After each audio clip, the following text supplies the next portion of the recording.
I feel like landscapes on YouTube need a reboot. Do you think? Like all of them, including mine, are starting to look the same. Now, brushes, we are going to keep it simple using the It's Just Paper brush from the Free From Fear brush collection.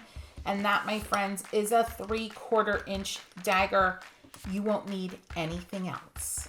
Now, if you don't have this brush, not to worry. Here are 2 alternatives. A larger round, not necessarily this one. This is a number 12, but even 16 would be fantastic. Or if you have any type of flat brush, again, not this one specifically necessarily. This is a 3/4 inch, a 1 inch would be great. These all will do very similar jobs with today's project. Now, paper.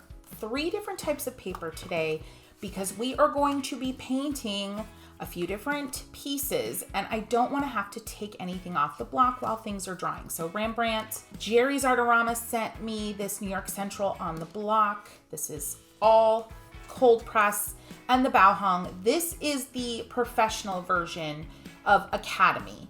And I'm gonna just let you know a little secret. I prefer Academy, but gotta use it up. All right, first palette, let's get this prepped. You're gonna need to spray this bad boy down like you mean it. Let's get that off to the side and get our first bit of paper. I'm gonna use the Rembrandt first. All right, get that brush wet, friends. And the first thing we're gonna do is paint what I call an ombre, or classically it's called pulling, where you lay down a color. I did a little bit of water first, but you know, it's all good.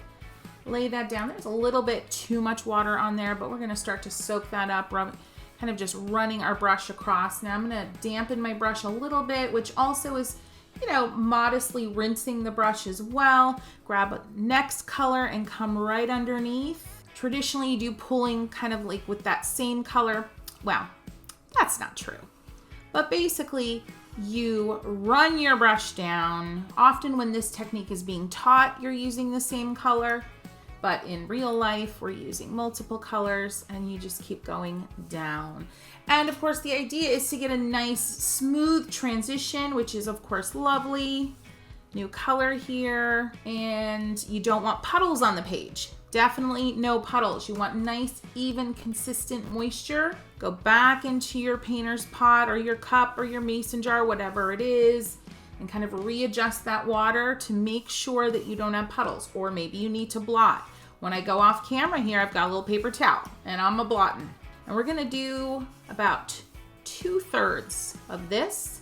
And then I'm gonna go with another color. So presumably this is the sky, and then I'm going to choose something else for down here. Don't overthink it, get right into it. I'm gonna go with blue. I'm not thinking ahead to, oh my gosh, well, what kind of scene? I don't even know. Is this a seascape? Is this a forest scene? Is this some imaginary scene? I literally do not know what I want to do with it yet. I also literally do not care at this point. I am concentrating on choosing colors quickly and then laying down the colors and getting the right moisture kind of a ratio. I'm not worrying about my 10 steps ahead. I'm just not. And I encourage you to also not. A little bit of green, maybe, whatever. And I'm just continuing to adjust, readjust, blot, dip back in the water, rinse a little bit. Now everything's kind of evenly damp at this point. One more swipe here. There was a little extra moisture over here. I'm gonna go in right below this horizon line with a little bit more of a blue and just kind of see what happens. I'm just going to blot on my paper towel, not rinse, and come underneath, and that will smooth things out a little bit, but maintain a little bit of crispness in a few areas, like right here, and right here. All right, friends, this painting, here's the crux of this technique. We are going to paint 3 of them, but not at the same time and not from beginning to end in a row. This one, she's going off to the side to dry. And while she's a-drying, we're not gonna do laundry. Oh, no. We are gonna paint another one. Switching out the palette. I'm gonna go ahead, close up this palette and stack this on top so I remember what I used there. Going in with the Bauhung, and I'm going to go ahead with the Art for Joy's Sake palette. Now, she's not new, and we're just gonna kind of go ahead. Same thing, same way, same kind of free-spirited, focusing on not overthinking the decisions. And this time, friends, I am standing up. So I encourage you to do the same. I'm going into my peach here a little bit, cleaning it up, just kind of pulling out some of that, probably with some blue in there. Rinse my brush a little. All right, gonna pick up the peach. Let's get her done. I'm gonna go in here and start with some peach. I need more water on my brush. Not more color, more water. Now a little bit of this ivory color from my palette. Maybe a little bit of fluorescent yellow. Oh yeah, going back to the peach. This one's a little bit drier than the first one, but it's still working. I'm still getting that nice, even kind of ombre between colors. I call it ombre because ombre to me has always been very indicative of a transition from color to color, very subtly, very smoothly. The technique to get an ombre is called pulling, but I just never liked that phrase or that word, that name. There it is. Never liked that name. All right, a little bit of pink. Look at that. Lovely, lovely. The thing I like about painting 3 at a time or 4 at a time also is because you're going to learn something in the first. It's going to make you do something better and more informed in the second, and so on and so on. It's a lovely way to kind of rapid fire your technique strength, and building up the strength of your technique is painting multiples at the same time. I love it. All right, I'm gonna go right below that horizon line where I stopped with the pink, right below, because I don't want a lot of blending there. So I'm not going right over top because I get blending between the two colors and it would turn kind of muddy, right? Because green and red are opposite on the color wheel, so green and pink also. And then a little bit of blue maybe. Yeah, a little back to a little bit of green. Maybe a little bit of this ivory in there. A little stronger blue. Lovely. Maybe a little purple just right along the bottom and let that blend up. Love it. I feel like I want just a little bit stronger over here. I'm using the point of the dagger up to this point. Haha, no pun intended. I've been kind of using the whole width of the curved edge, right? But you can also go in with that point. Now things are starting to blend into one another, but I think we're okay. It's not like a crazy blend. Now, just to, speaking of crazy, I'm gonna go in here with just the tip of my brush. My brush is like not soaking, but it's not just damp either. And I'm gonna go in here and just back and forth, kind of look at my brush. It's like a very, like a grin. If you imagine the shape or the line, if you were grinning, the line that your lips would make, we're gonna make that line. We're gonna kind of go up and down, sweepy, sweepy, sweep, sweep, sweep, rinse, and a little extra sweepy sweep, just entering the yellow here. And friends, I didn't have a plan. I just felt like getting a little more texture in here as I was working it. And now I even want like, ooh, maybe a little bit of red. Everything's damp and it's just lovely. Now this is a little strong, but I want to experiment, see, leave it, let it dry, see what happens, which means, you guessed it, we're moving on to the next one while this one dries. Moving on to the New York Central. I want to go a little bit different with this one. So I'm going to go ahead and I'm going to do, and I don't know why yet, again, I don't have a scene in mind for this landscape, but I feel like, oh, I didn't spray my palette. I feel like I want to do columns more.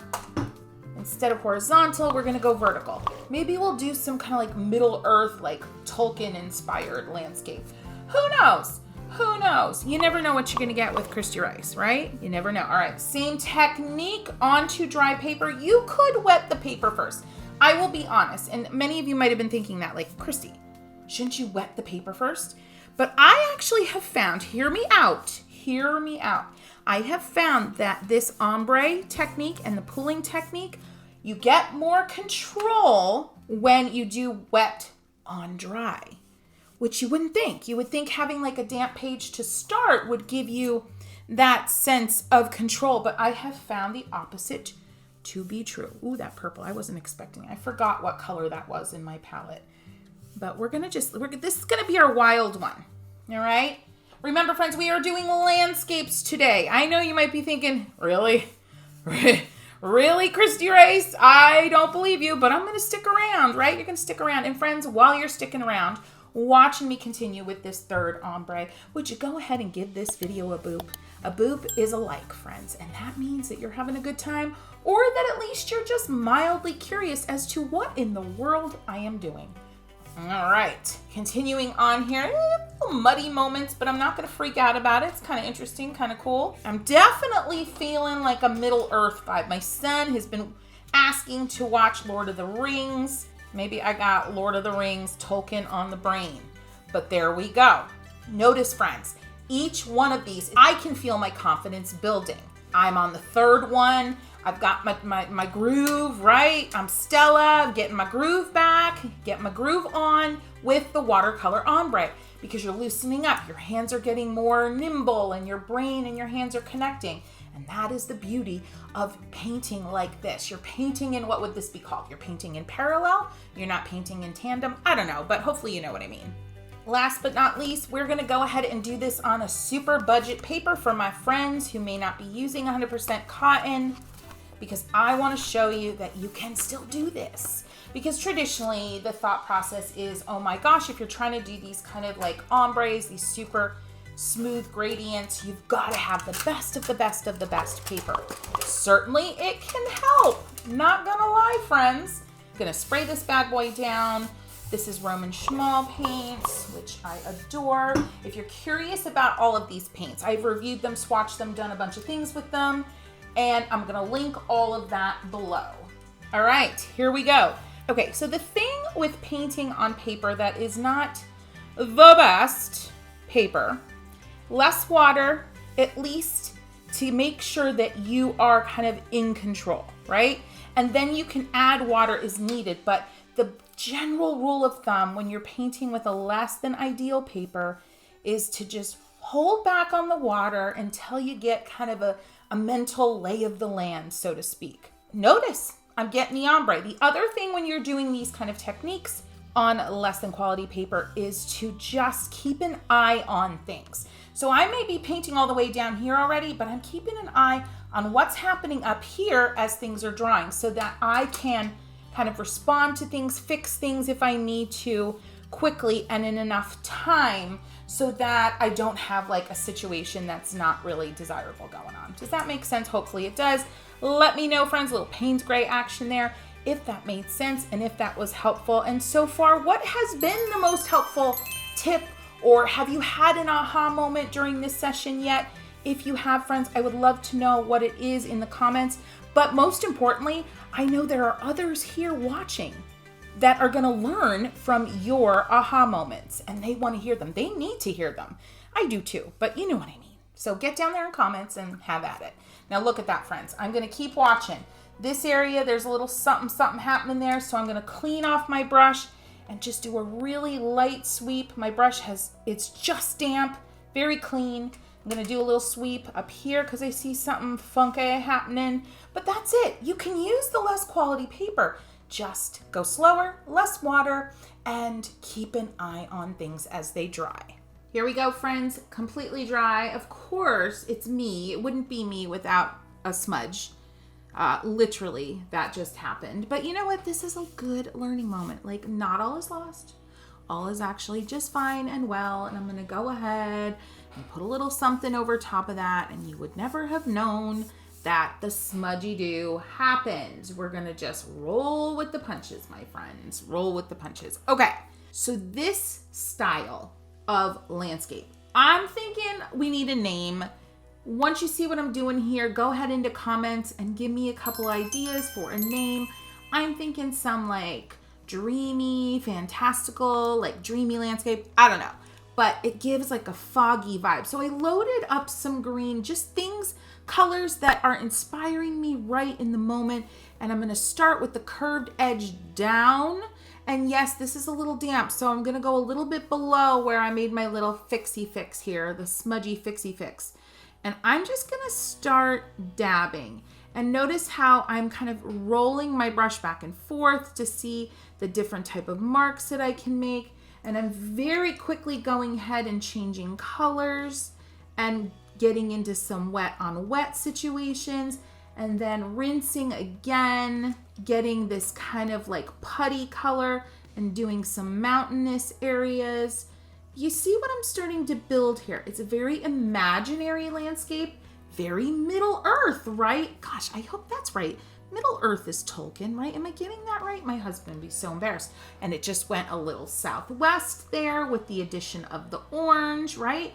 This is unfolding as we speak. Let's build this. Let's go ahead. A little Seguro. Yeah, that still looks like a tree. It doesn't look like a cactus, but that's what I was going for. But friends, this is such a great exercise, way to paint, all the things that gives you just a very different landscape vibe than what we're all seeing out there often, right? And I'm not saying the landscapes that we see out there are bad, but I know you all crave ways to make your own, to kind of carve out your own style, carve out something fresh and new. Here, friends, I've got the curved edge down, but I'm holding it vertical, and I'm doing some like curvy, like dabbing and twisting of the brush in between my thumb and my middle finger, and it's creating some weird kind of like hill of texture, and I'm digging it, right? This is just, it's fun, it's different, and you're creating your own little like imaginary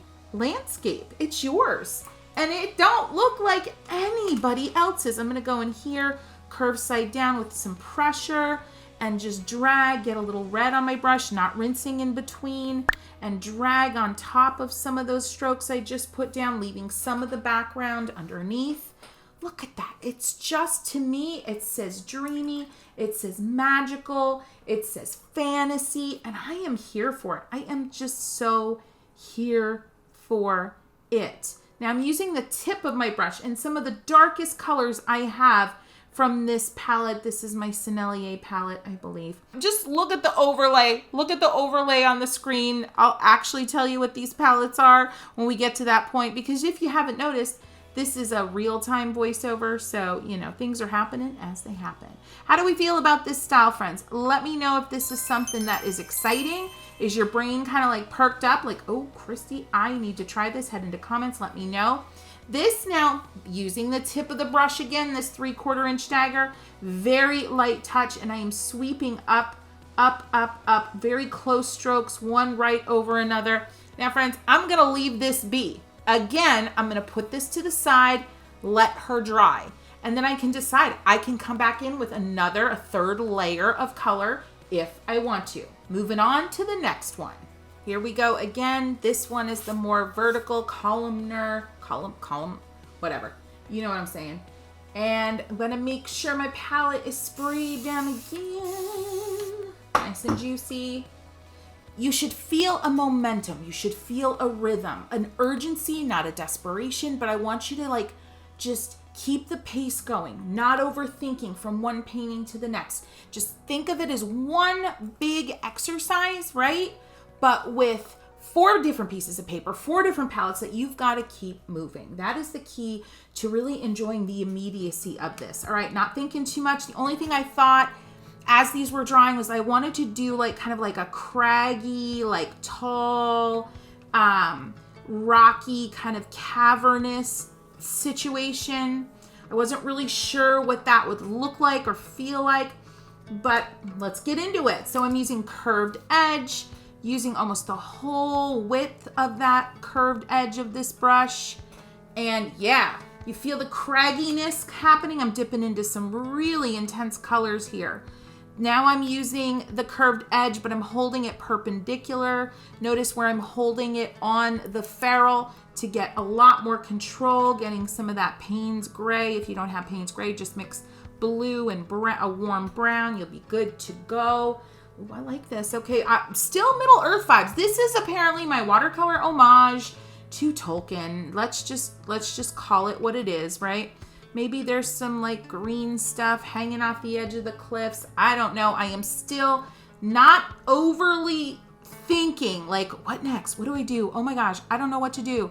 Nope. I'm just digging into it. I am digging into the possibilities. Friends, can you go ahead and comment and say, Kristy, I'm ready to dig into the possibilities, right? Because what's the opposite of what? Tiptoe into the possibilities? Come on, nothing good happens tiptoeing unless you're, hiding from your kids or sneaking into your house when you're a teenager, right? Let's not tiptoe. Let's dig in. Let's run headfirst into the watercolor possibilities of these landscapes already. I mean, look how fun this looks. Look how convincing this looks, albeit, yes, is it more abstract? Yes. Is it more loosey-goosey? Yes. But it still vibes. It still has a realistic kind of edge to it with a whole lot of personality spun right in, and I am here for it. I am. I'm just going to keep going. Again, not trying to overthink anything here. Just thinking about the general kind of structure. I'm thinking about when I'm out in Utah hiking and all the rocks are overlapping one another and they're very like column-like, right? Very column-like. Okay, I'm going to keep going here. I like this burnt sienna type situation that's happening here. That might in fact be burnt sienna because I don't memorize my palettes like that. Maybe someday I will in another life. I don't know. All right. Remember, friends, there may be a third layer on these. Should I do a third layer? Go ahead in the comments. Tell me what you think my third layer should be on this one. I would just love to see that kind of conversation happening because yes, of course, like this is already filmed. You're watching this and what you say in the comments is not going to impact what I do, but what you say in the comments may impact what someone else does after they watch this. That's what this whole community thing is all about. Look at that. I'm already starting to go into some of the dry areas. Again, curved edge down. Think about the dagger brush, any size dagger brush, or if you're using a flat brush. I know I talked about some alternative brushes you could use, but always think about the different edges that your brush offers you, right? So with a dagger, it's this broadness here. It's the very tip, another edge, and then you've got this kind of dagger curved edge. And those are all different edges that can do all different exciting things for you in your painting, right? All right, I'm going to stop things here. This is feeling very craggy, very curious, very interesting. Actually, I'm going to do one more thing. Just wetting this area up here. And remember, we've got 2 more to go. So if you're thinking of going anywhere, there's no going yet. Don't be going because you don't want to miss this brand of crazy that I'm offering up in this joint. And then I'm going in with just a little bit of blue on my brush. Just a little bit. I'm scraping it across. I'm not reloading. I'm just scraping into that damp area that I created just before. And I'm just exaggerating that ombre. Now the ombre goes from blue into the yellows and the pinks. And it just feels a little more sky-like, if you will. Don't worry about the cauliflowering. Don't worry about drips. Don't worry about any of it. We are going to let this dry. We're going to move on to the next one. Moving on, let's respray this bad boy. Grabbing my brush. I'm gonna stand up for this one. You're just gonna have to go on my word that I'm standing for this one, friends. Same brush. Okay. I'm thinking a little more muted, a little more mountainous. I don't know, let's see what happens. And I'm holding this at about a 30-degree angle to my paper with the curved edge down, but the whole length of the brush is kind of running parallel with my desk, if you will. Just to give you a sense of how I'm holding that. A little bit of yellow, it was a little strong, a little more saturated than I hoped. Maybe a little bit of green. Kind of goes against the laws of atmospheric perspective, but you know how it is with Kristy Rice and the rules. Give me a rule, I'll show you how to break it. No, kidding, kind of. All right, now I'm gonna really rinse my brush, okay? And I'm gonna get a little bit of this, looks a little cerulean-like, but I don't know, not quite. And I'm gonna do that back and forth again. And with broader strokes, a little bit more pressure so that the strokes aren't so thin. Right? So look, I'm making a smiley face with my brush. I'm going to leave it at that. I don't want any more detail than that. I'm going to put a little more detail here in the middle using the point of my brush coming right down. Whereas before I was using this whole edge going like this. Now I'm coming in with the point right at the middle. That's a little too dark. Let's just blot it off and do a little bit more of the smiley face, but a little more controlled, not so wide, right? A little bit more. And you're going into damp areas because you just laid down some damp areas, right? Fun. Okay, it is time for a little bit of an unexpected something in this landscape.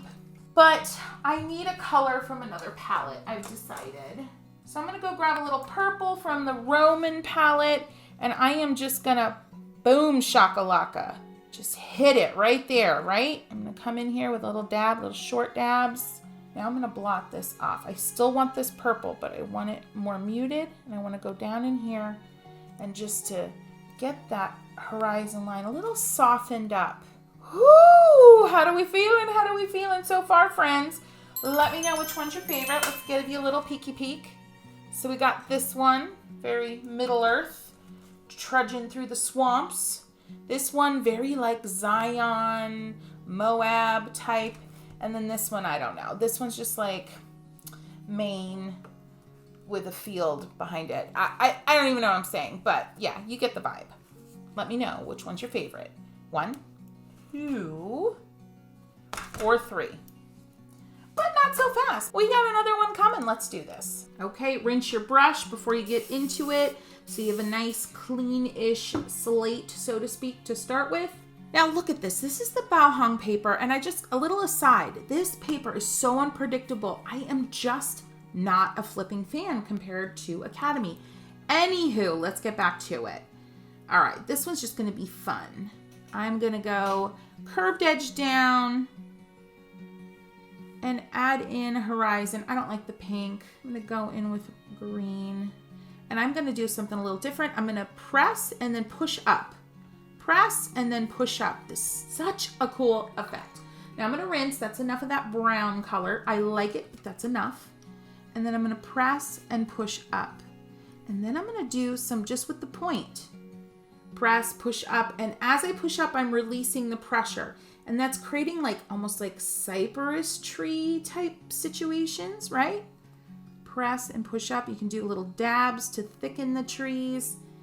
Nothing terribly realistic. We want simple, intentional strokes that are meant to create an impression. This is, in so many ways, a very impressionistic style. It truly is. Where each brush stroke means a lot. What did they say? That Monet would contemplate one brushstroke for hours just to kind of get that perfect perception of like dappled light that he was after. Like, can you imagine? Now, I ain't gonna be sitting here contemplating no brushstrokes for no hours. However, I like simplicity. Keep it simple, Kiss, keep it simple, sweetie. And I like intentionality, and I like using one tool at a time sometimes to its ultimate ability and capacity. Oh, this is lovely. Got a lot of different textures going on here. We've got areas that are more sheer, areas that are more saturated, areas that are more juicy and full coverage mass tone of paint. Just loving this. I feel like I want maybe a little moon here. So how are we feeling about these? Would you stop here? If it were you, would you go back to any of these and add a third layer? I would love to know, would love to hear your thoughts in comments. Is this enough for you? Here we go. I like that. I like that little moon. All right, let's let her dry. Here we go. Let's take a look. I've decided, friends, not to add another layer of detail yet. It can always come. But let's talk about what is so important about this type of painting technique. I don't even want to call it an exercise because, friends, any one of these could become a final. Number one, the immediacy. This forces you to make immediate decisions that are still mindful. And that is such a powerful skill to build on your watercolor journey. Number two, figuring out knowing when to stop or at least when to take a break on things. I had thought about continuing on these, but I've learned over the years in my experience that there are times where I just need to take a break, right? Learning that weird moments like this, I'm not going to immediately go and fix. I'm not going to fix them after immediately, or I'm not going to immediately fix them during the painting session because these are all still wet and I want to see what happens.